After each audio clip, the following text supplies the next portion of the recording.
A three-day judges' conference themed towards a single, effective and fully independent judiciary is being held at Sun City. The country's head judges have expressed, amongst other things, that there is little protection for them against misinformation, as well as against threats directed at presiding officers who deal with high-profile cases. Judges Matter Co-ordinator Alison Tilley joins us now to discuss. Alison, as always, thank you very much for your time. We appreciate it. These sentiments, amongst others, and we'll get to some of the other details around this gathering, are serious, and they come in the context of recent events, such as the now debunked intelligence reports that allege corruption at the highest levels of the judiciary. We saw it blow up on social media, then finding its way into a request for Parliament's Joint Standing Committee on Intelligence to investigate. How does this define how unsettling the judicio-political environment is right now? Well, I think what we're seeing is the continuation of a problem we've talked about before, which is the problem of the judicialization of politics, where politicians and other people who have political issues that they want to deal with end up going to the courts because many of the other spaces that we have aren't really working properly. And that then gives people an impression that judges are overstepping, they're, making these political decisions, because they only make decisions when we take disputes to them, to the courts. But I would say that there does develop a narrative which is about, judges dabbling in politics and becoming, used by different political players, and it's very concerning. So incidents like these reach up to the institutions that should be sacrosanct, paragons of trust, arbiters of disputes in objective and just ways. How would you define the environment in terms of interfering with that sacred role, especially given this other example, reports casting the president as interfering in the medical discharge of Judge Kasim Sadiwala in the matter against the deputy president?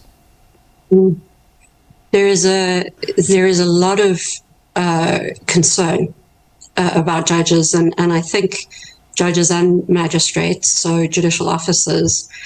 And I think what we have seen is a number of conduct processes which have removed judges or are removing judges where there have been, valid concerns about their behavior, and there's been evidence-led. And I'm not sure if that doesn't lead people to think that there are perhaps more problems like that, and that, now that we're seeing these people being held to account, maybe there's, more behind the scenes.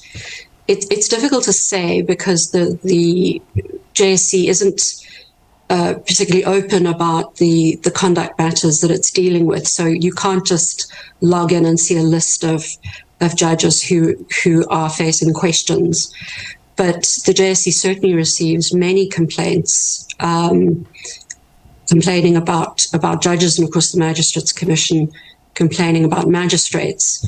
And they certainly have to deal with a lot of unhappy litigants who feel that they, were not given a fair shake in their matter.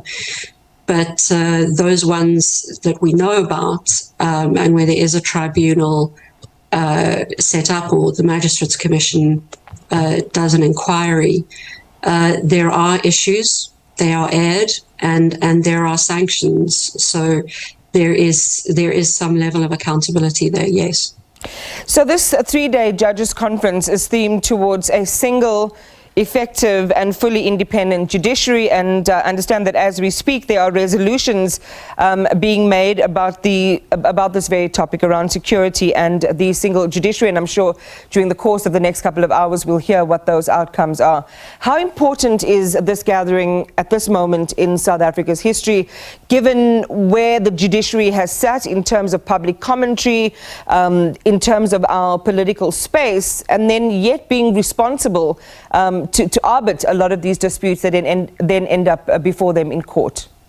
I think it's a super important conference, and I think it's really the culmination of a process, or perhaps the beginning of another process that was really started in 2014 by the previous Chief Justice, Justice Ngcobo. the question of how to make sure that the judiciary is independent is quite a tricky one, and I think that's really at the heart of this conference. Do you, for example, make sure that all judges and judicial officers, including magistrates, are dealt with by the Office of the Chief Justice, for example? And that may not sound like a very important question, but the role of the Minister of Justice and the Department of Justice is exactly what's been the focus of debate and dispute over the last couple of days. Is it possible or desirable to actually make sure that the Department of Justice and the Minister of Justice are removed from their current role? We don't know what the judges think as yet, but it's certainly one of the issues that they are going to be looking at, as well as the question of whether one should have a single judiciary. So judges in magistrates' courts and judges in high courts and other superior courts. Another burning question, certainly, over the last several years. Well, Alison, thank you very much for that. These are complex and serious matters. We'll continue to look at this particular one tomorrow as well. So appreciate your time and perspective tonight. Judges Matter Co-ordinator Alison Tilley.